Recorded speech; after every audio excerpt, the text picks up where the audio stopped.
Hello friends, আমি ঝুমা আপনাদের সাথে নিয়ে চলে এলাম ঝুমার পঞ্চব্যঞ্জনে। আজকে আমি আপনাদেরকে করে দেখাবো ওয়াটারমেলনের মিল্কশেক বা ওয়াটারমেলনের স্মুদি, যেটাই বলুন না কেন।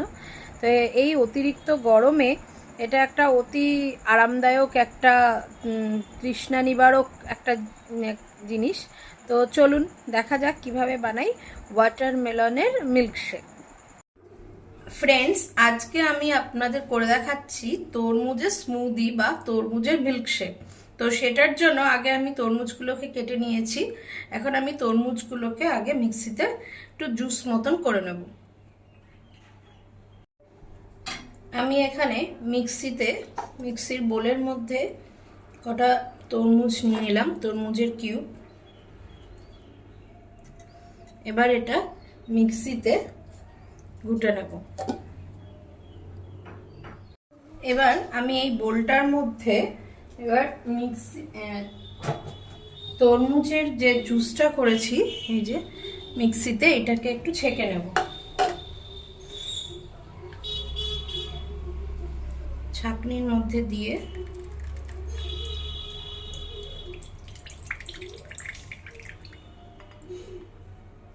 এটাকে এরকম ভালো করে ছেঁকে নেব। চামচ দিয়ে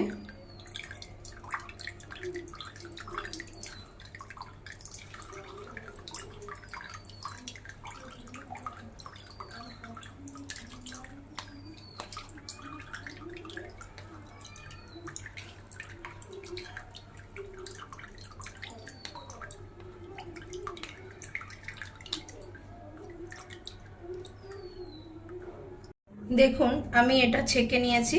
আমার এরকম এটা 1 গ্লাসের মতন করছি। তো এই জুস আমার রেডি হয়ে গেছে। এইবার আমি এই মিক্সিং বোলের মধ্যে একটু কাজু বাদাম নেব, অল্প একটু কাজু বাদাম।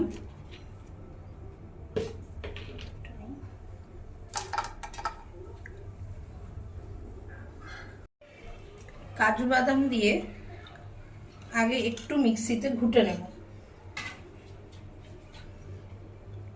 একটু ডাস্ট পাউডার করে নেব। দেখুন কাজু বাদামের একটু দুধ দিয়েছি, দিয়ে কাজু বাদামের পেস্টটা করে নিয়েছি। এবার এর মধ্যে দেব একটু চিনি দেব পরিমাণ মতো, বেশি দেব না কারণ তরমুজটা খুব মিষ্টি। চিনি, একটুখানি দেব কনডেন্সড মিল্ক,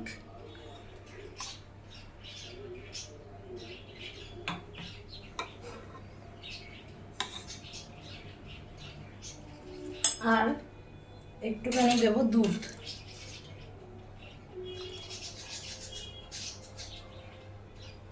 দিয়ে এটা এবার মিক্সিতে একটু পেস্ট করব।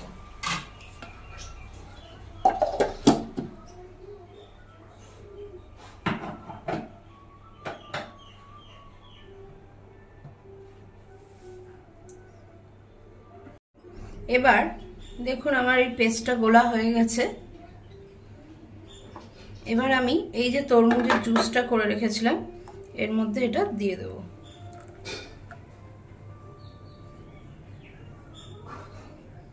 দিয়ে দিলাম। এইবার চামচ দিয়ে এটাকে ভালো করে মিক্সড করে দেব।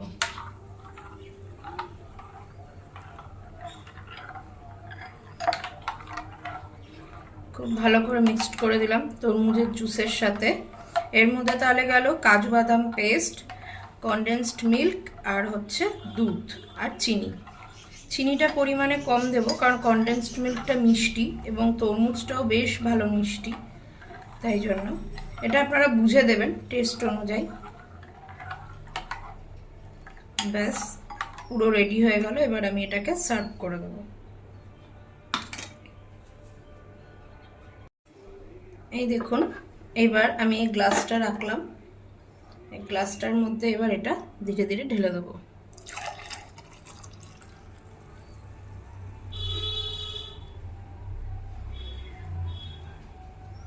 ব্যাস এবার এইটাই একটু গার্নিশ করে দেওয়ার জন্য এটার উপরে ছোট ছোট কিছু তরমুজের টুকরো দিয়ে দেবো।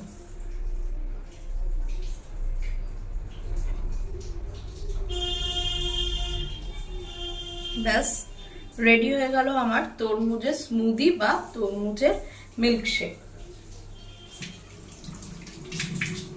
আর হ্যাঁ, এটাতে অতি অবশ্যই যে দুধটা ব্যবহার করা হবে সেটা কিন্তু একদম ঠান্ডা, মানে দুধটাকে প্যাকেট কেটে গরম করে রুম টেম্পারেচারে এনে তারপর সেটাকে ফ্রিজিং করতে হবে। ফ্রিজের ঠান্ডা দুধ এটা ইউজ করতে হবে। এবার এটাকে আমি ফ্রিজে রেখে দেবো, তারপর এটা সার্ভ করব। চলুন, এইরকম ধরনের বিভিন্ন রকমের শরবত বা মিল্কশেকের রেসিপি দেখতে গেলে আমার চ্যানেলটাকে অতি অবশ্যই সাবস্ক্রাইব করে দেবেন, লাইক করে দেবেন এবং শেয়ার করে দেবেন। টাটা। দেখুন, খুব সুন্দর একটা স্মুদি তৈরি হয়েছে ওয়াটারমেলনের।